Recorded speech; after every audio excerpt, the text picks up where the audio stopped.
Ladies and gentlemen, the next speaker we have is Esther Marugan.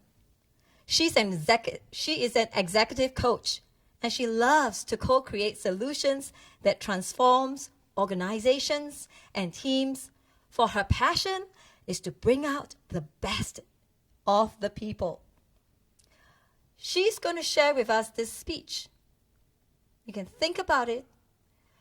The speech title is, Do You Have to or Do You Want to?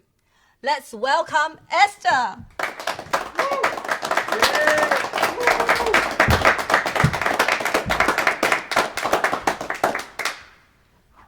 We move by inertia many times, right? And it could be a real problem. We are surrounded by, I have to do a report. I have to do a meeting. I have to go to the gym. And let me ask to all of you, think about your own words. Think about what do you say to yourself. How many have to do you have? Let me ask you, do you have to or do you want to? How does it change? How does it make you feel? Normally, we don't give importance to our words, and our words give us a message that really influences on us, and give us a message, and give us an approach. If I say I have to do something, it's an obligation, it's external. It's giving us a message. If I say, I want to, give it intention, give it purpose. I own that. If I own that, give me different perspective, different mindset, different attitude, much more aligned with myself, with my strength. If you listen or you have heard about Susan Davis in emotional agility, she also reflects on that. How, if we own our things, how we can be more consistent with ourselves. But honestly, it was no Susan David who made me to think about that. It actually was my teenager, a teenager. My daughter was 13 years old, and she was in a little town in Ireland. It was called Grainmana for 1 year. Normally I receive mail, this kind of mail, that mommy, can you give me some money, or can you send me something? But that day was absolutely different.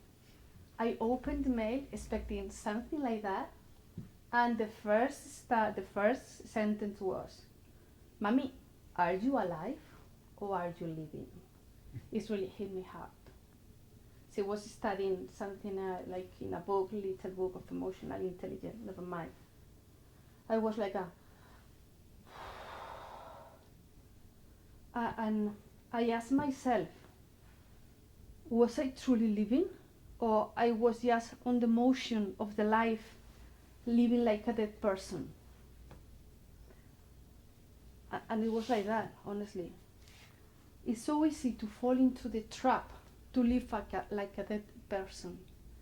It's so easy to go into the trap, the daily grind of work, obligation, responsibilities, that we forget to think about if we are living our truly life. If we need to even step back and think, I really want that, or I have to. And you know that in that moment, I was an absolutely zombie. I was 10 years working and living as a zombie in a company they don't want me. They want me 20 years ago, but not the last 10. And I was like, I waste 10 years of my life. It was time to take the ownership of my life. No anymore. I need to switch the have to for the want to. So I switch my have to for my want to. I decide in this moment, put my brain, my heart, in my soul in every moment to take the most of it. And it changed my life. First, I leave my job. Big position in a company, zombie in a big position in a company. And I decided not working in this company anymore. Difficult year, economical crisis. Obviously, I was like, it's nice to be a want, but I can tell you, I couldn't be happier than in this moment. So this want helped me to say, enough, I need to be myself. So I could say no.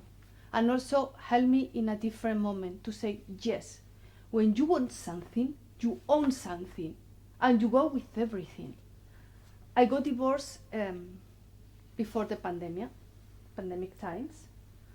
Quite tough, because to choose the one doesn't mean that you are not going to have a tough times. And then it was, I think, in September 19, got the pandemic, and this December, I have very, very good relationship with my family law business. They give me a call, my sister-in-law, imagine, after the divorce, and she told me, my dad has a mental ill, we love you very much, and I would like you to come in with us this Christmas 4 days to stay with us, because my father really likes you, and we don't know if he's going to remember us anymore. Oof. I love all of them, I can tell you, and also I love my Javier, who was the father of my daughters. But it's a big family, okay, and it was memories, and I didn't know what to do. And a friend of mine told me the magic question: do you have to do that? You shouldn't.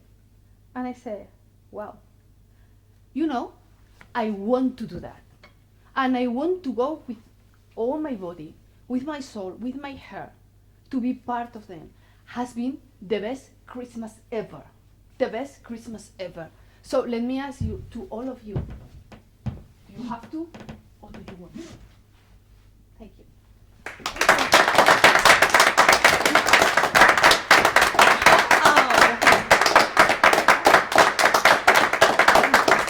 Thank you for sharing. Thank you. You start me thinking. Esther, I feel like you are in a transition. There's something stirring in your heart that something new is coming. Is that right? Yeah. So I bring you to this quote. It's your time to shine. I'd like to share with you a quote by Marianne Williamson. Maybe it can give you light. Our deepest fear is not that we are inadequate. Our deepest fear is that we are powerful beyond measure. It is our light, not our darkness, that frightens most of us. We ask ourselves, who am I to be brilliant, gorgeous, talented, fabulous? Actually, who are you not to be? You are a child of God. Your playing small does not serve the world. There is nothing enlightened about shrinking so that other people won't feel insecure around you. We are all meant to shine as children do. We are all born to make manifest the glory of God that is within us. It is not just in some of us. It is in everyone. And as we let our own light shine, we unconsciously give others the permission to do the same. As we are liberated from our own fear, our presence automatically liberate others. I see that you're in a season that your words and what you do will liberate others. Let's give it up for Esther.